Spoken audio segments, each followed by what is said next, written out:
এর জন্য টাকা তুলেছিলাম আশ্বাস গ্রুপের মেম্বারদের কাছে, যদিও এটা গ্রুপের কোনো কাজ নয়, এটা আমরা ব্যক্তিগতভাবে দুজনকে আমরা একটু হেল্প করাবার জন্য আমরা আশ্বাস গ্রুপের কাছে একটা প্রস্তাব রাখি, সেখানে যে বলি যে এটা গ্রুপের কাজ নয়, কিন্তু যদি কেউ একটু হেল্প করতে পারো ইলিয়াসের পড়াশোনার জন্য আর একটি হ্যান্ডিক্যাপ মেয়ের বিয়ের জন্য, তাহলে খুব সুবিধা, মানে ভালো হয় আর কি, ওদের একটু সুবিধা হয়।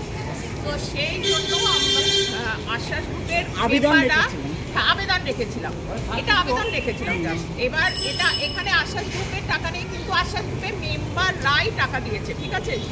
এবার আমি কারোর নাম আর আলাদা করে বলছি না, আমি বলছি যে যারা যারা তোমাকে টাকা দিয়েছে, অনেকটা টাকা উঠেছে, 22,500 টাকা উঠেছে, ঠিক আছে। এই 22,500 টাকা এখন আমি তোমার কাছে দেবো, কিন্তু ক্যাশে তোমাকে দিচ্ছি 5,000 টাকা। আর আমি তোমাকে এখনই অনলাইনে আছে তো, তোমার আছে তো, গুগল পে আছে তো, তাহলে গুগল পেতে বাকি 17,500 পাঠাচ্ছি, ঠিক আছে। আর মেয়েটির জন্য যা উঠেছে মেয়েটিরটা পাঠিয়ে দিয়েছি আমি, এ নাও, এটা তোমার 5,000 টাকা, ঠিক আছে। Thank you. আর আরেকটা দিদি, তোমার এখানকার দিদি আরও এখানে 200 টাকা দিয়েছে তোমাকে, ঠিক আছে। Thank you. আর আমি বাকি 17,500 আমি এখনই পাঠিয়ে পুরো স্ক্রিনশট দিয়ে দেবো, ঠিক আছে। এবার থ্যাংক ইউ। পাঠিয়ে গ্রুপে দিয়ে দিও স্ক্রিনশটটা। কিন্তু আমি প্রথম কথা হচ্ছে আমি আশ্বাস গ্রুপের মাধ্যমে আমি আপনাদের সবাইকে চিনেছি, ঠিক আছে।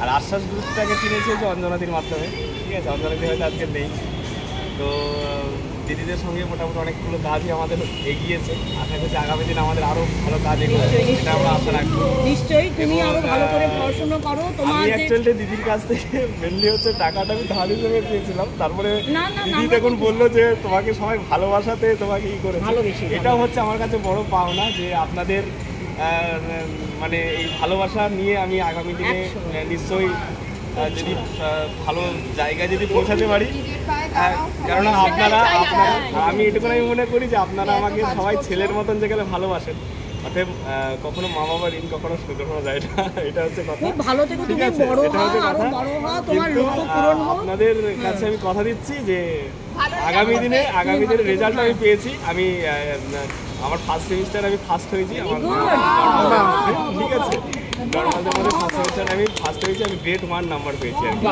ভারতী ইউনিভার্সিটিতে। এবং আমার ক্লাসে টোটাল নর্মাল ছেলে মেয়েদের থেকেও আমি আলাদাভাবে এগিয়ে গেছি আর কি।